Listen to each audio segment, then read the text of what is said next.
Hay una idea que hay que aclarar, y es que con la consecución del primer Congreso Sionista y la importancia que Herzl tomó en el marco de las comunidades judías, especialmente en Europa, no hay que dejar de entender que esta no fue una visión unitaria.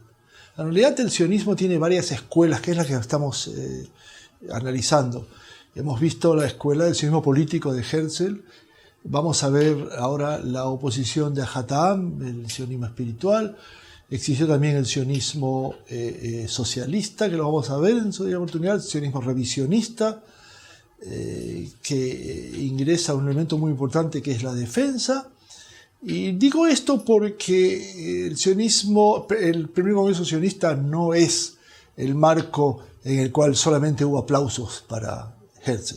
Hay una idea que es importante plantear aquí, y es el hecho que a pesar de del peso de Teodoro Herzl, sobre todo a partir del primer congreso sionista, que como dije trajo como consecuencia la consecución del sueño de pasar un movimiento ideológico a un movimiento político activo con instrumentos que pueden plasmar su idea, no todos los sectores en el marco judío estuvieron de acuerdo. Las oposiciones que se plantearon fueron inclusive dentro del marco sionista, y a esas me quiero referir. Nosotros hemos visto hasta ahora el sionismo político de Herzl, vamos a ver el sionismo espiritual o cultural de Ajatam, sionismo socialista, el sionismo revisionista y el sionismo religioso. Pero en este momento lo importante es plantear de que hubo una oposición férrea de alguien que participó en gran parte de las discusiones, y es fundamentalmente Ajatam, o conocido como Asher Ginsburg. Él utilizó el nombre de Ajatam, uno del pueblo, como su seudónimo para poder escribir.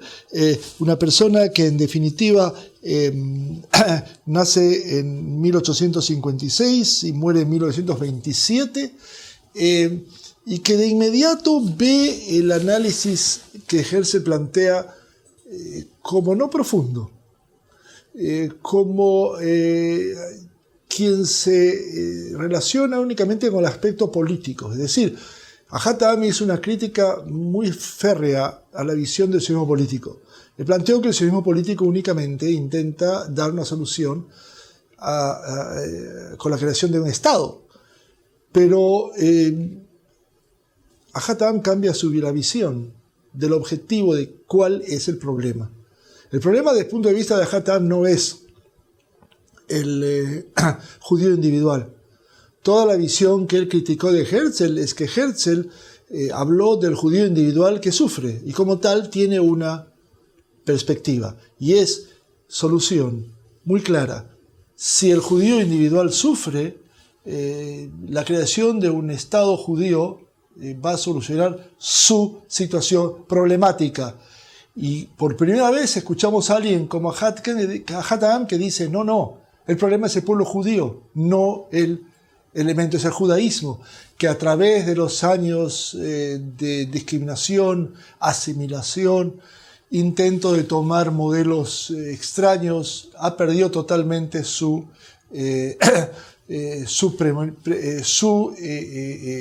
relevancia para la identidad de muchas personas, sobre todo sobre el fracaso de la emancipación.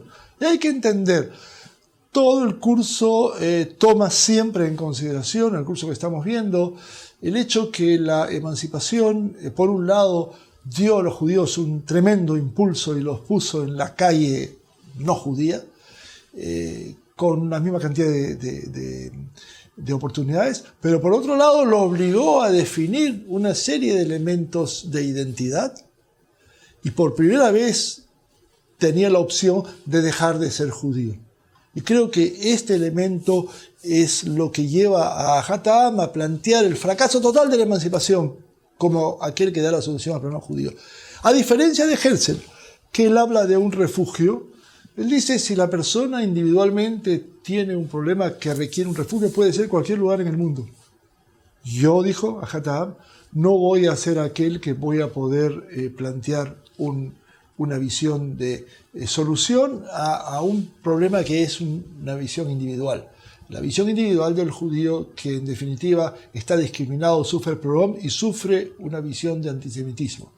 Ajat Ha'am plantea que el problema es un problema de alejamiento de las fuentes espirituales del pueblo judío.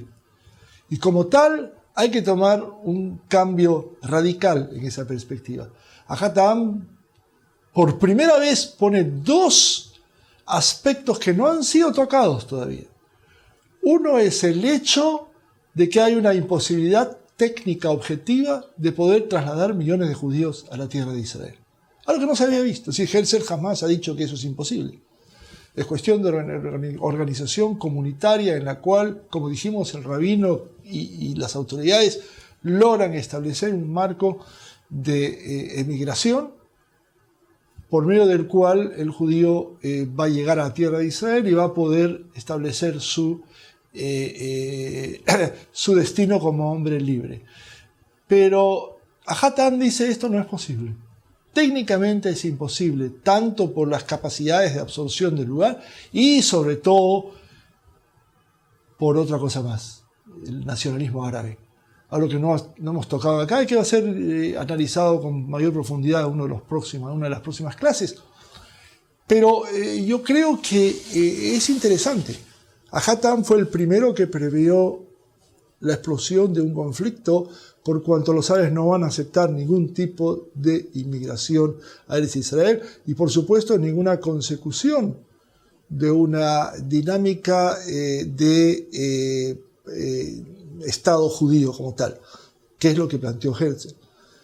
Herzl planteó la necesidad de un centro territorial en el cual se va a producir una sociedad democrática a la usanza de lo que pasa en Europa.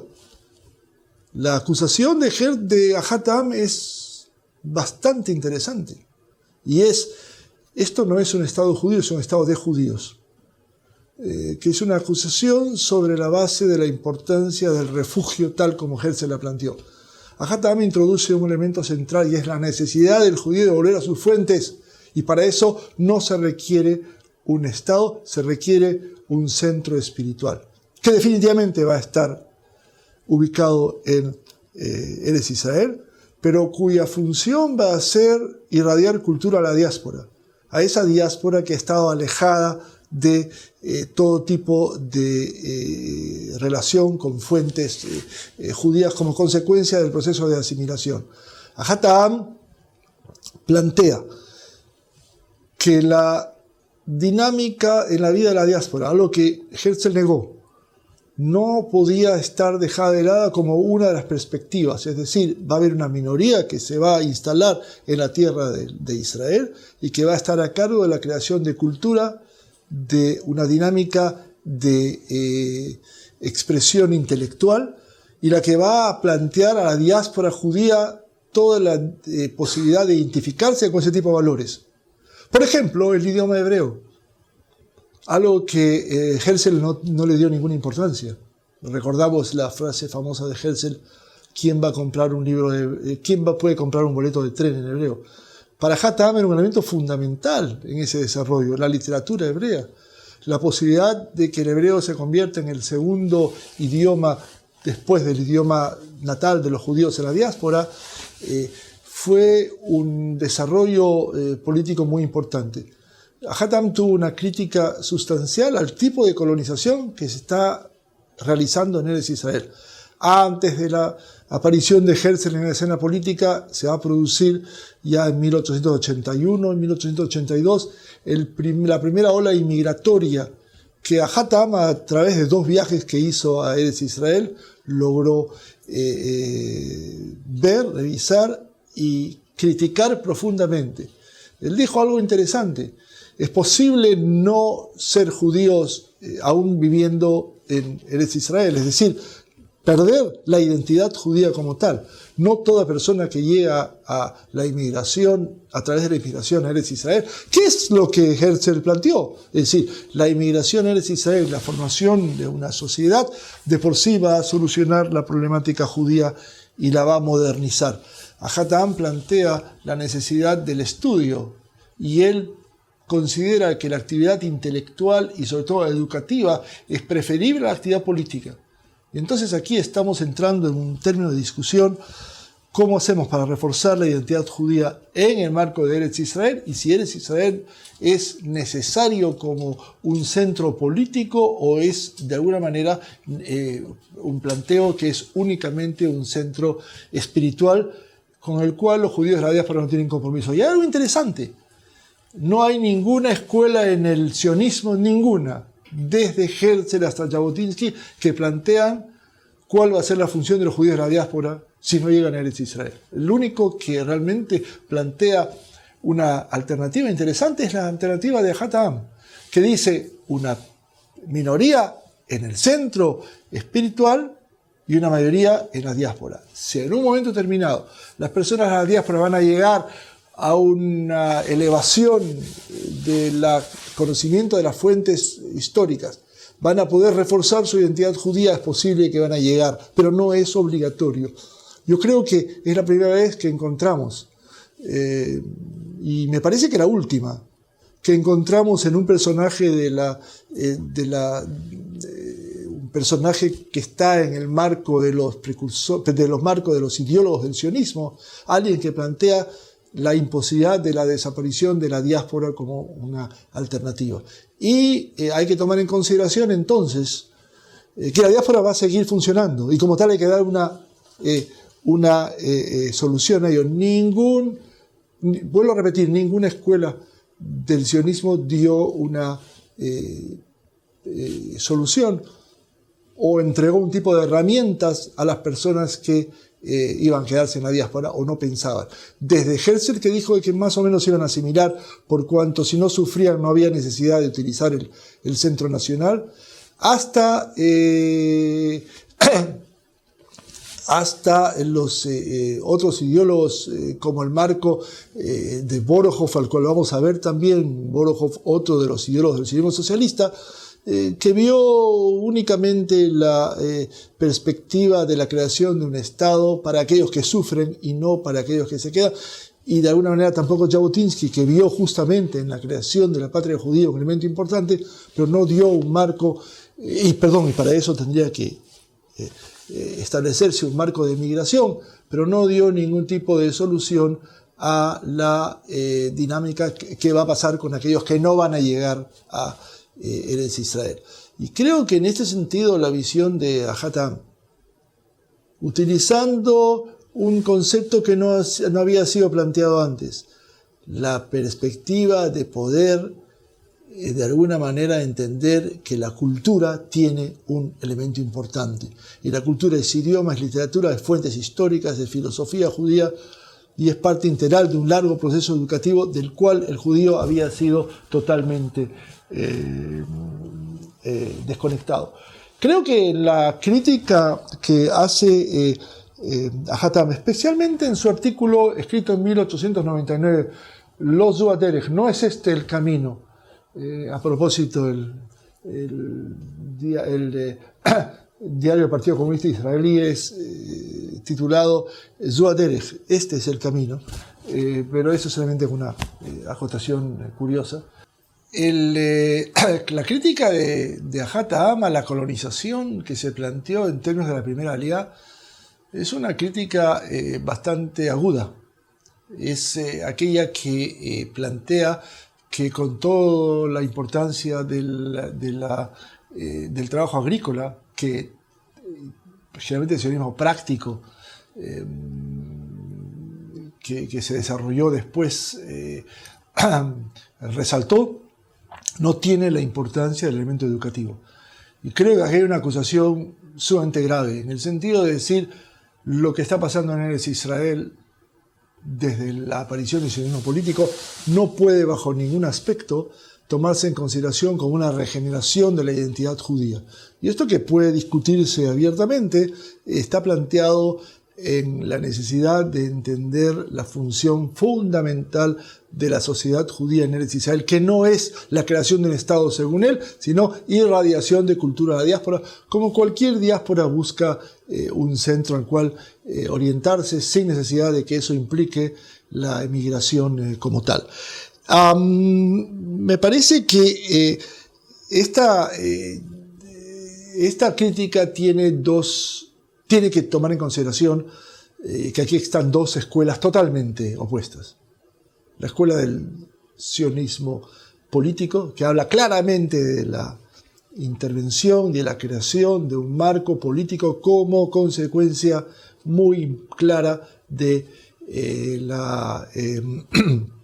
del trabajo que se hace a nivel público con los gobiernos a los cuales se puede acudir, y la visión del sionismo espiritual, que dice no, es un proceso educativo.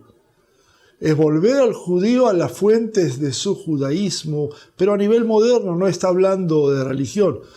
Es curioso que los principales opositores a esta visión son los sionistas, son el elemento ortodoxo, que vio diciendo cultura solamente es una expresión del marco judío, y como tal no puede haber una sustitución de esos preceptos.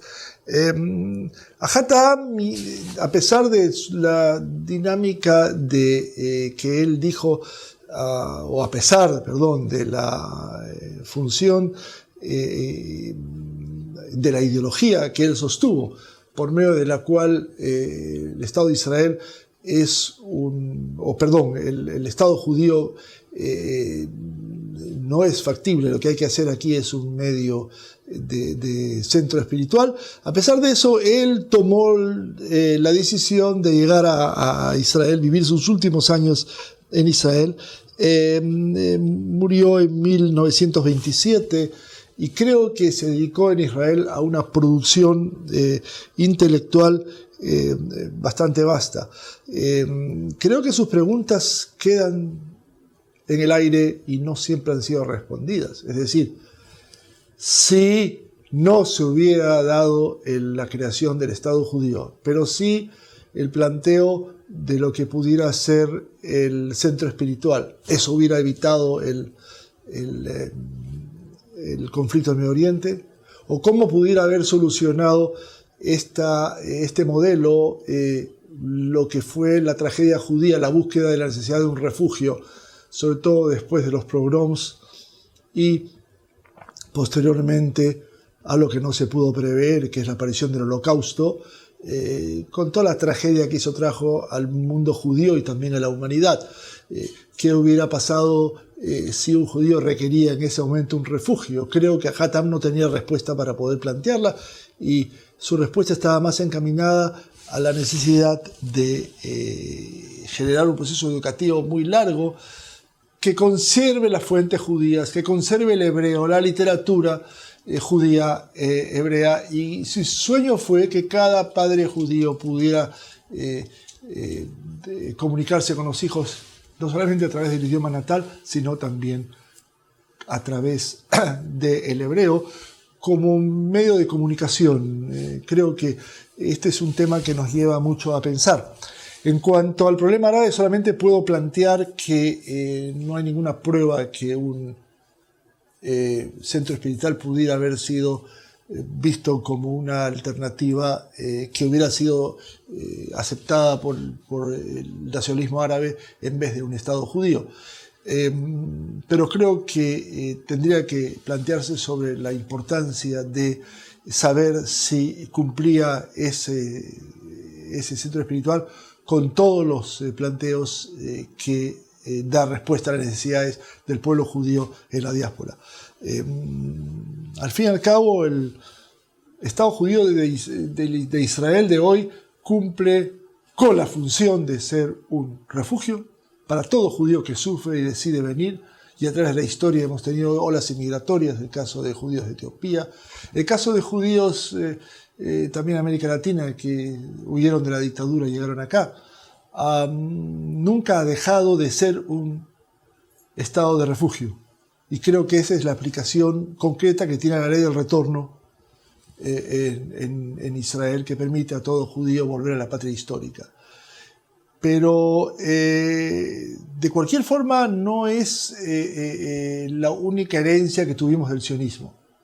está planteado la herencia de Ajat Ha'am. O sea, lo que pudiera pasar ahora de ser elementos contradictorios se complementan. La herencia de Ajat Ha'am es la cultura, es la relación con la diáspora.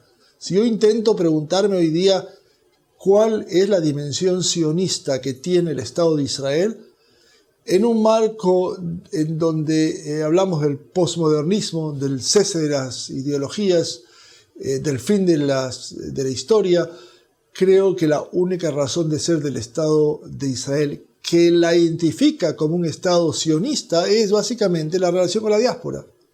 Y si el Estado de Israel se preocupa por procesos educativos de la diáspora, lo hace solamente como consecución o expresión de la visión clara que Ajat Ha'am planteó. Esa es la forma que el centro espiritual va a expresar a través de su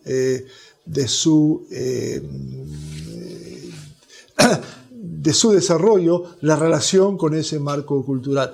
Durante muchos años ese marco de relación, me refiero al marco de relación entre Israel y la diáspora, fue casi unilateral, es decir,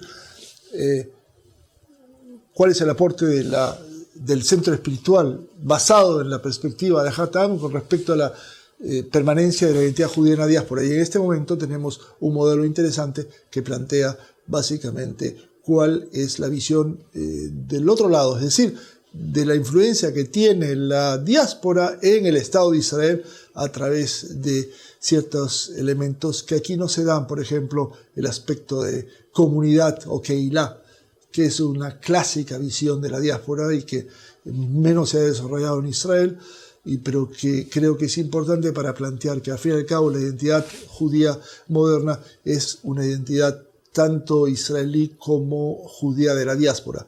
Es el modelo en realidad de Ajat Ha'am. Creo que su planteo de la irradiación de cultura o del centro espiritual como tal estaba basado como la única forma de la supervivencia del pueblo judío.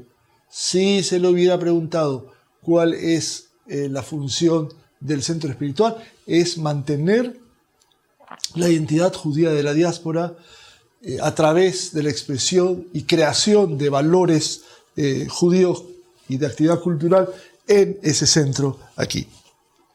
Pero no es la única oposición la que se planteó a Herzl por parte de Ajat Ha'am. Quiero recordar que Ajat Ha'am tuvo una visión muy combativa en su crítica a Herzl, basado en el aspecto que vimos, es decir, que el Estado judío era un Estado político y no un Estado que pudiera resolver la problemática intelectual judía de pérdida de identidad. Existe otra dinámica, no menos importante, que es aquella que planteó la aparición del sionismo socialista, que por un lado se identificaba con el trabajo político que Herzl hizo y que lo llevó a la creación del primer congreso sionista, pero fundamentalmente no aceptaba la utilización de las conexiones con fuerzas políticas en el mundo que según él no era sino únicamente representante de la burguesía mundial.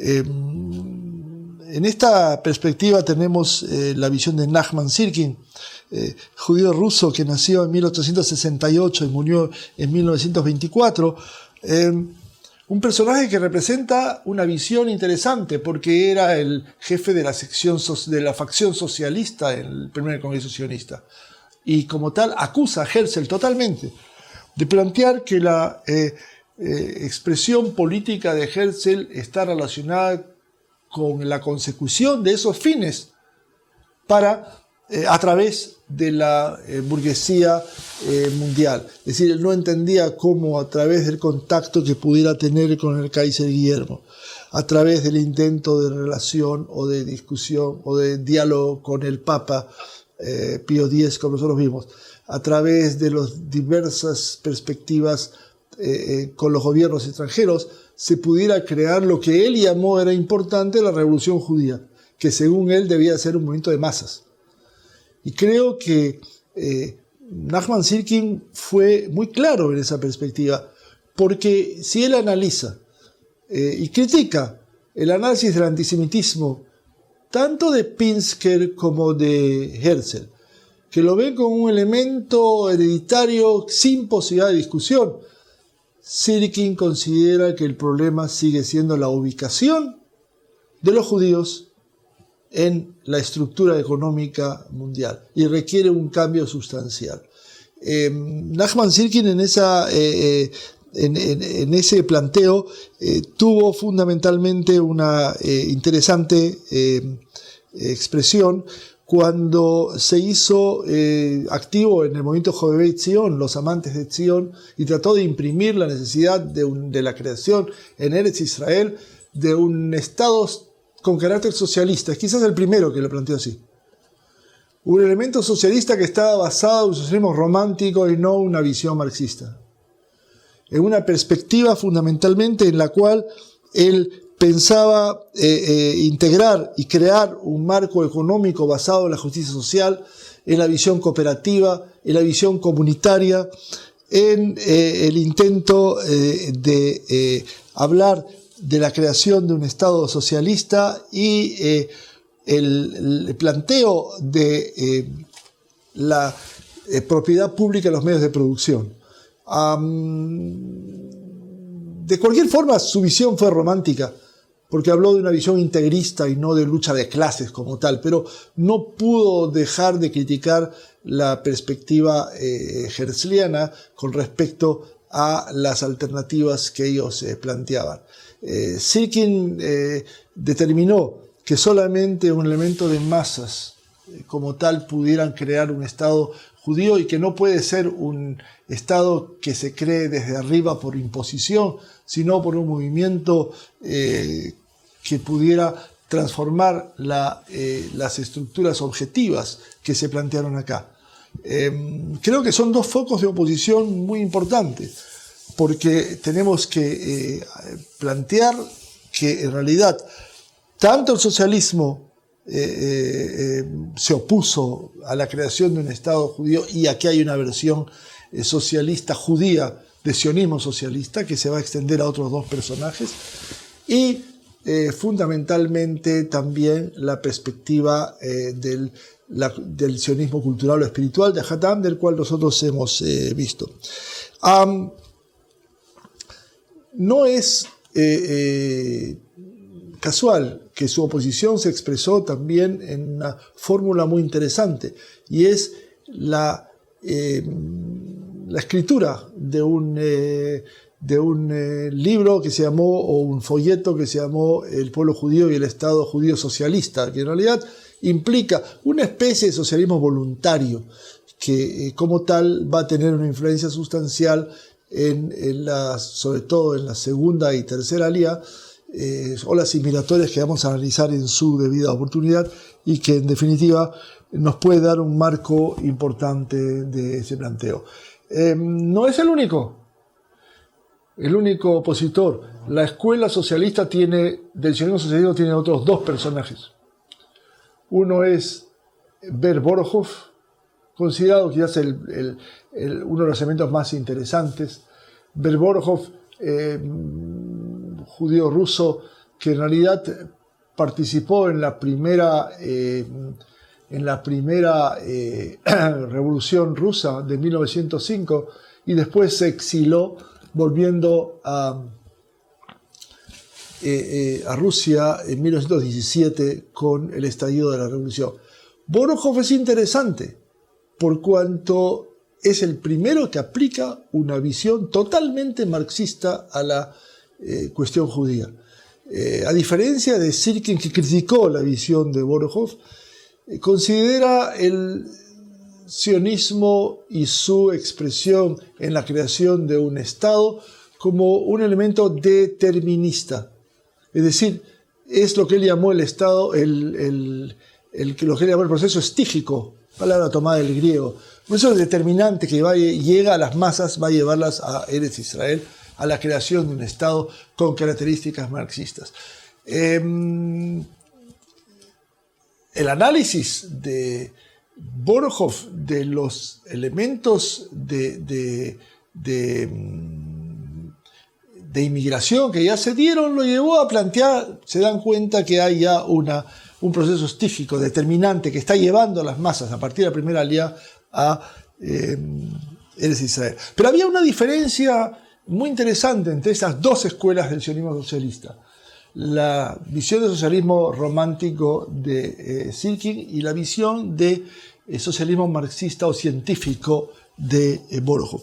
Borojov planteó el clásico modelo que decía que la revolución se tiene que hacer en dos etapas. Primero, la creación de una burguesía en Eretz Israel, no olvidarse que este era un país con una estructura económica tremendamente primitiva, que no había pasado todavía fases como revolución industrial, y como tal, solamente después que se planteara la visión de la burguesía, se podría hacer una revolución proletaria y el establecimiento de una sociedad sin clases.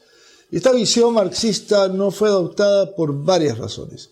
Primero, la oposición de Nachman Silkin, que planteó hay necesidad de crear una sociedad socialista en una sola etapa, de la sociedad europea a la creación de una sociedad socialista, que creo que fue adoptado por Ben Gurión y otros elementos concretos de la dirigencia israelí, por las condiciones objetivas.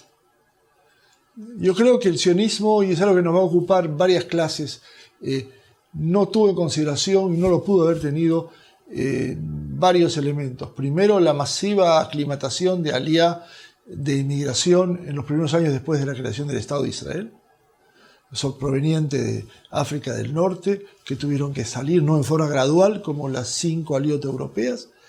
El sionismo socialista no tuvo la perspectiva de poder haber predecido el nacionalismo árabe, que se opuso totalmente y generó, esa oposición generó un conflicto armado. Y el sionismo no pudo prever tampoco el Holocausto. Es decir, en toda su perspectiva hubo definitivamente personajes que plantearon la aparición del fenómeno del Holocausto, pero no en su dimensión que generó una tragedia en el pueblo judío y que obligó a plantear que no había tiempo para hacerlo en dos etapas como tal. Pero estas dos versiones son tremendamente importantes porque definen que no hay una sola posición y en el marco de ello estaba el cambio que era un requisito importantísimo, el cambio de una sociedad europea como tal a la creación de una sociedad socialista en Eretz Israel. Les recuerdo, Hatam no tenía la menor intención de entrar en elementos como qué régimen va a tener ese centro espiritual, no le importaba. Es decir, el control político del centro espiritual era menos relevante, era más relevante la opción política que se tendría que hacer en ese centro espiritual y la irradiación de cultura a la diáspora. Pero tenemos entonces dos posiciones encontradas fundamentalmente.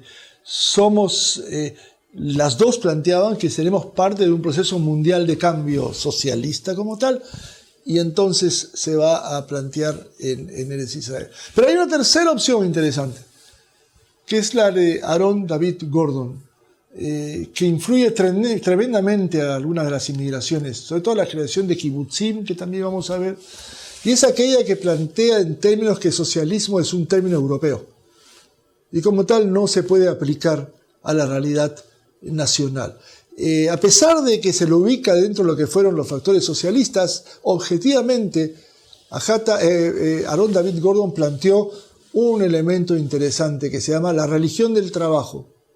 Es decir, el planteo de una perspectiva totalmente nueva, en medio de la cual tenemos la necesidad de producir y considerar la tierra como un elemento en la cual el hombre, al transformarla, se transforma a sí mismo. Es decir, la tierra no solamente como un medio de producción de alimentos o algo así, sino fundamentalmente como un elemento con cuyo contacto nos permite una transformación del judío que durante decenas, cientos de años había estado en una situación de falta de contacto con la agricultura y como tal vuelve a un trabajo agrícola básico fundamental. No quiero que nos llevemos la impresión de que estos ideólogos posteriores fueron opuestos a Herzl. La oposición a Herzl se plantea, les dije, en dos situaciones, o en dos ideólogos. En la de socialismo de Nachman Sirkin, con las críticas que otros factores plantean, y la crítica de Hatam, que quizás la más fuerte de todas ellas. Pero la expresión del sionismo socialista, como dije, se da en varias alternativas, tal como se dio. Esta dinámica que vamos a exponer más adelante va a ser la que se planteó en el marco de la creación de los kibutzim, por ejemplo. Elementos agrícolas cooperativos que van a plantearse a partir de 1909 en Israel como una solución colectiva de la toma de los medios de producción, que en definitiva plantea la creación del sueño sionista. En los tres ideólogos que he planteado, es importante notar que la realidad tuvo una dinámica muy interesante. Es decir, tenemos un aspecto que es la ideología y otro aspecto que es la realidad. La ideología que plantea, una ideología que a propósito no fue creada aquí sino en Europa, y el sionismo en todas sus versiones creó una ideología en Europa, y su expresión práctica en la tierra de Israel, con todas las contradicciones y con toda la agenda que no se pudo haber previsto. Repito, la agenda de la aclimatación de la inmigración masiva, algunas o en su mayoría refugiados. Segundo, la perspectiva del holocausto de la Shoah en hebreo. Y fundamentalmente el conflicto árabe que consumió gran parte de esos esfuerzos y de alguna manera es la que dictaminó gran parte de la estructura que es la que tenemos que analizar en este momento. Es decir, la estructura que permite que aun cuando lleguemos a la Eretz Israel con la herramienta de agrícola en un hombro, en el otro hay que tomar el fusil. Creo que no está previsto en ningún tipo de dinámica tal como se planteó. Queda una pregunta disyuntiva fundamental. ¿En qué medida el sionismo es un movimiento que puede permitir también su conjunción con otras ideologías? Es decir, vamos a ver durante el curso ideólogos que hablaron de lo que se llamó la visión monista, como Jabotinsky, por ejemplo, que no voy a entrar en este momento, pero lo vamos a desarrollar después, que sí planteó la perspectiva de que el sionismo no permite ninguna conexión con otra ideología.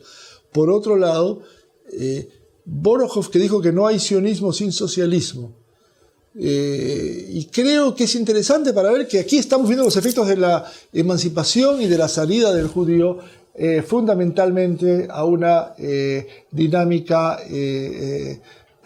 realizada, es decir, de la perspectiva que nos permite hablar en forma bastante objetiva del hecho de que el sionismo tiene también una expresión social que está tomada de los factores de Europa y no es única dentro de esa dinámica.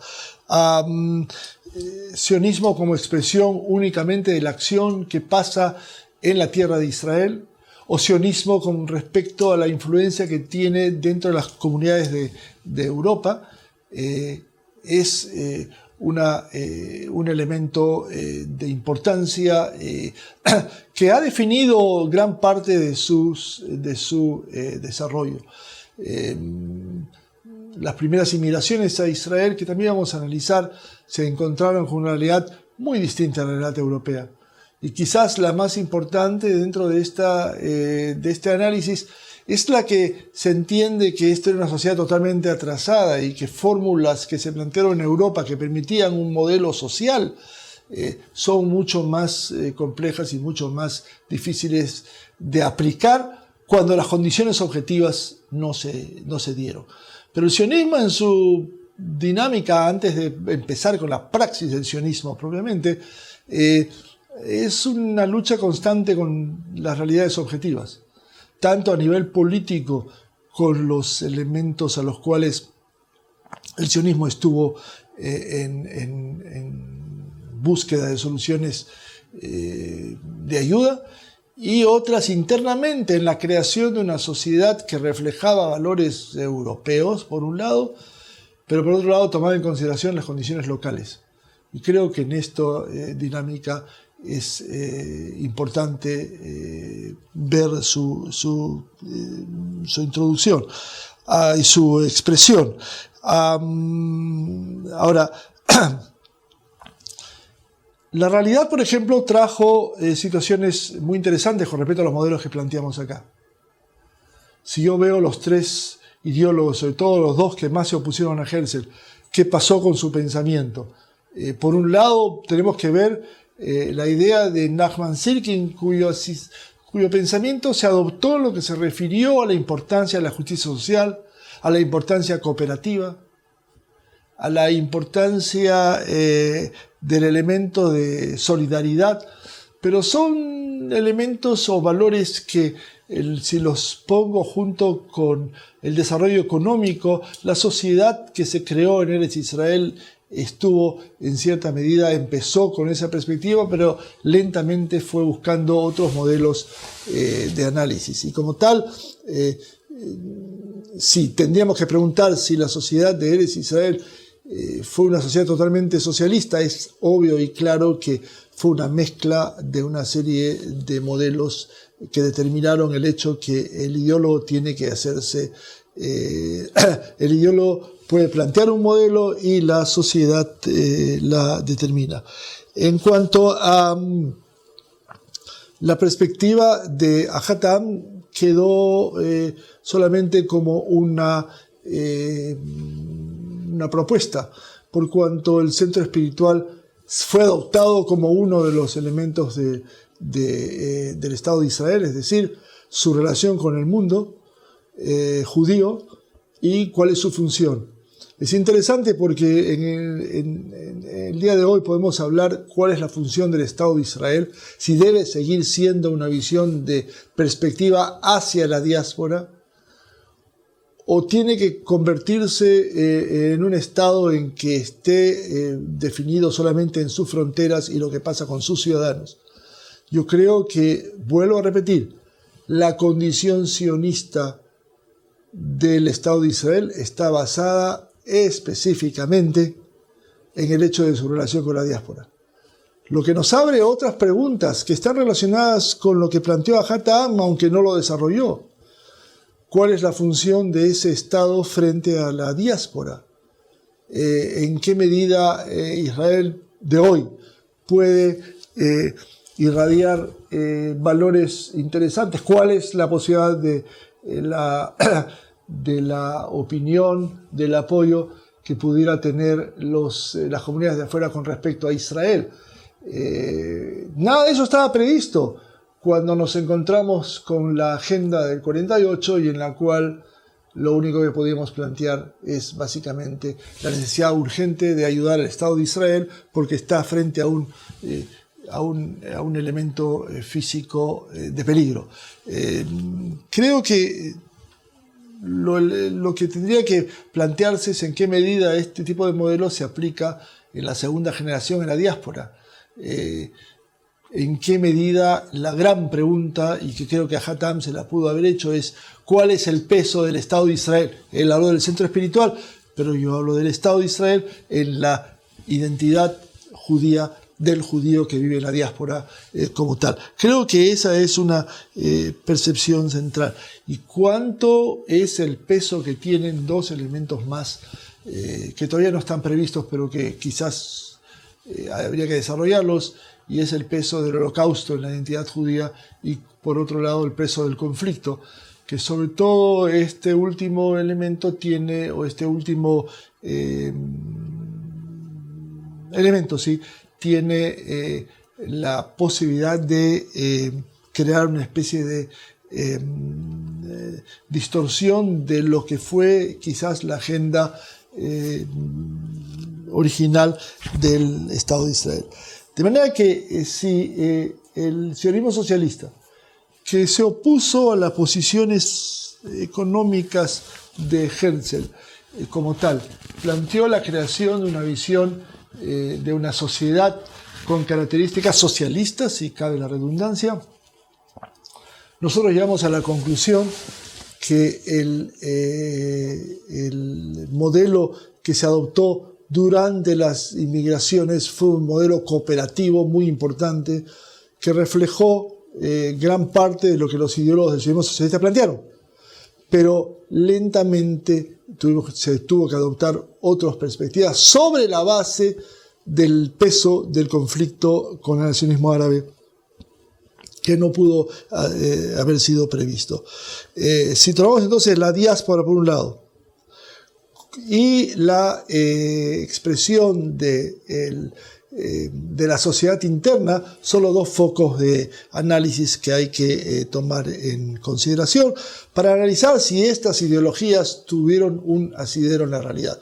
Yo pienso que tuvieron una importancia capital y central, porque la preocupación de Israel frente a la diáspora refleja la visión de Ajat y la perspectiva del sionismo socialista que exigió la perspectiva de justicia social se ve en algunos elementos muy importantes, menos en otros, pero en algunos muy claramente con el Israel de hoy, sobre todo, por ejemplo, en la propiedad de la tierra.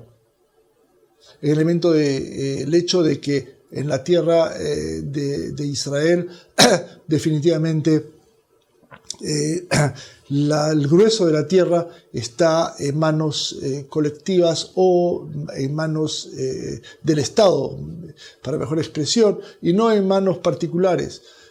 Nadie puede hablar de latifundios o algo así porque es un elemento que no se dio acá, y el origen de ello es justamente las visiones ideológicas que nosotros hemos analizado aquí. Hay un problema en el elemento de juicio que podemos tener a movimientos ideológicos cuando tenemos que enfrentarlos a una realidad concreta como es la inmigración sionista y después el modelo que Israel planteó a nivel económico, a nivel de la diáspora, pero creo que es inevitable. Israel tiene que definir hoy día como Estado moderno cuál es el alcance de la visión que Ajat planteó con respecto al centro espiritual, que creo que es su misión más importante. En este momento, es decir, si alguien plantea cuál es el futuro del sionismo, mi modo de ver es la definición de cuál va a ser la influencia de Israel en la diáspora y de la diáspora en Israel en un mundo en donde las ideologías dejaron de ser un elemento relevante. La segunda es la perspectiva de qué significa ser un Estado hoy en cuanto a la fórmula social que en ese momento el sionismo socialista planteó como una alternativa concreta.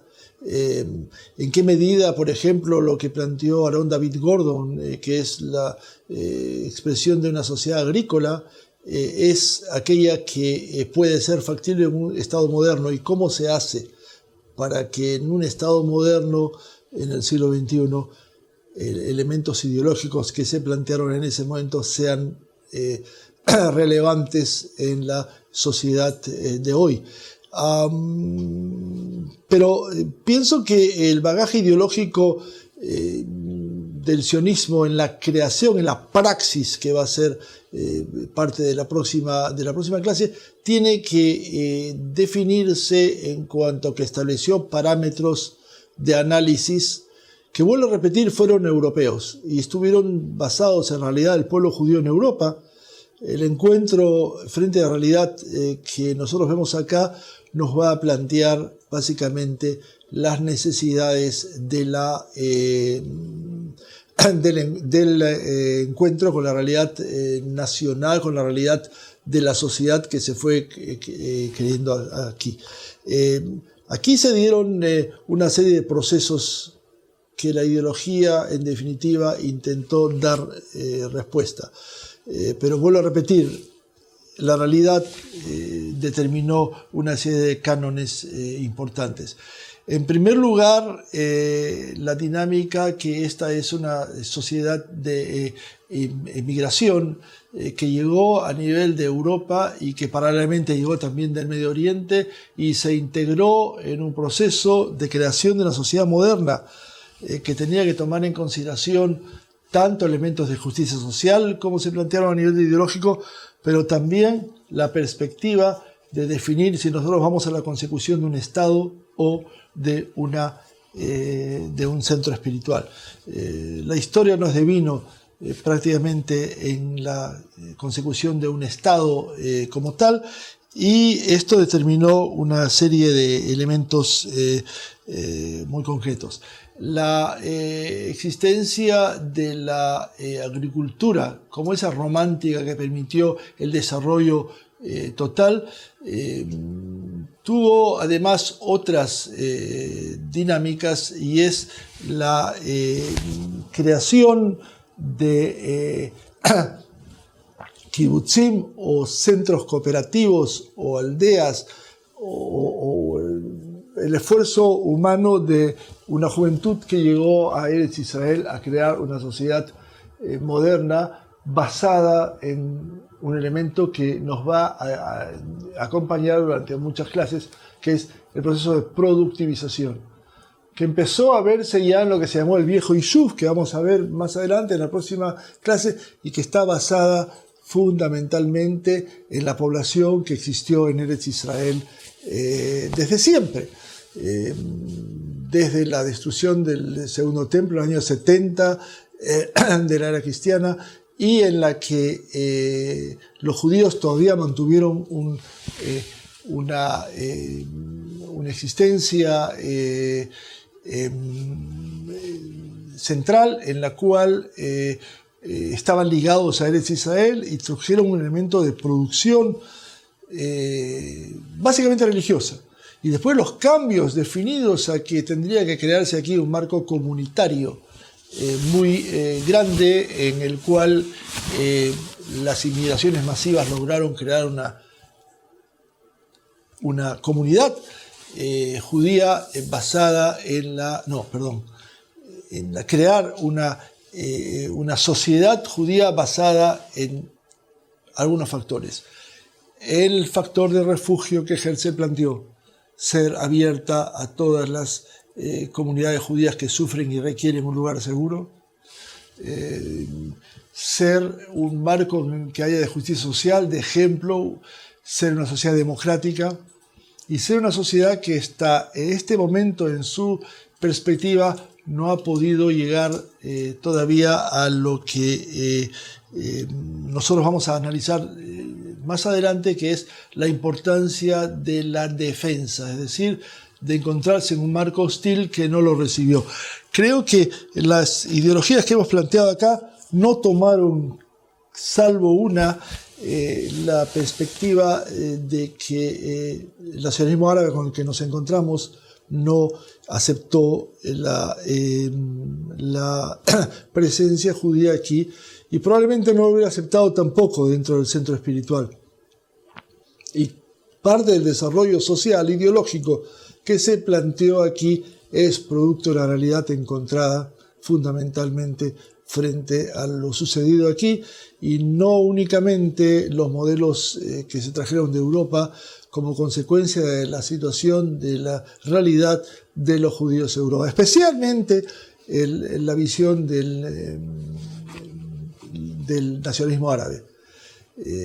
Socialistas como Borojov, por ejemplo, que no vieron ninguna posibilidad del estallido de un conflicto, por cuanto pensaron que los árabes era un extracto numérico muy pequeño, se equivocaron en esa perspectiva, y algunos otros que plantearon que básicamente hay que llegar a un acuerdo, como en el marco de aquellos seguidores de Borojov, que plantearon que el problema es un problema de tipo clasista, vale decir, si la clase proletaria judía y la clase proletaria árabe se unen, en definitiva van a poder mantener un marco social que les permite un diálogo y no un conflicto. Y esto no se dio así. La oposición del nacionalismo árabe a al sionismo fue dado en todos los marcos de las redes sociales y no se planteó dentro de una sola clase social. Y esto es algo que es importante porque no necesariamente podemos analizar solamente el producto intelectual de la visión ideológica sin entender los cambios que se tradujeron como consecuencia de la realidad aquí. Me parece que yo quiero sintetizar 2 o 3 elementos que hemos planteado acá. La oposición a Herzl, especialmente de aquellos que plantearon como Ahad Ha'am la existencia de la necesidad de un centro espiritual frente a la visión de un refugio como lo expresó Herzl. Y Herzl expresó un refugio para aquellos que sufren como elemento central, aunque en unas condiciones podía haber sido fuera de Eretz Israel.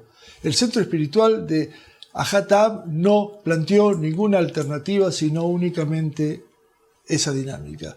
La dinámica de encontrar en Eretz Israel el único lugar donde se podía haber producido cultura judía y irradiarla a la diáspora.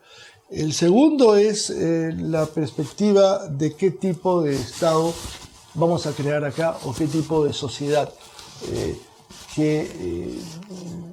Tanto Nachman Sitkin como Aaron David Gordon hacen una advertencia muy clara con respecto a lo que debe hacer una sociedad agrícola, comunitaria, solidaria, etcétera, que no siempre se pudo haber cumplido en toda su magnitud, pero que han tenido un efecto fundamentalmente importante como tal. Aaron David Gordon, que quizás es uno de los ideólogos que más influyó en la colonización sionista a través de la creación de modelos comunitarios sociales, es un personaje que en definitiva nos permite tratar de plantear que no hay oposición entre socialismo y sionismo. Vuelvo a repetir, Borjov dijo de que no hay sionismo sin socialismo. Y por otro lado, el establecimiento de pautas que permitan una visión claramente abiertas a la perspectiva de ubicarse en la realidad en la que nosotros vivimos y tomar en consideraciones los elementos de las dificultades objetivas del mapa. Nosotros eso vamos a ver tal como se desarrolla en la próxima clase y sobre todo cómo se elabora en el encuentro entre aquellos que llegaron de afuera en las olas inmigratorias y el encuentro frente a la sociedad que encontraron aquí. Con todos los conflictos que definitivamente se plantearon. La sociedad judía que llegó acá como consecuencia de las olas inmigratorias tuvo que enfrentarse a 3 elementos interesantes. El gobierno exterior, que primero era turco y después inglés, el problema árabe o el nacionalismo árabe y los elementos de choque entre el viejo Yishuv, tal como se planteó, y las inmigraciones sionistas que venían con una idea muy clara como productividad, régimen social distinto, etc. Pero eso lo vamos a ver en la próxima clase.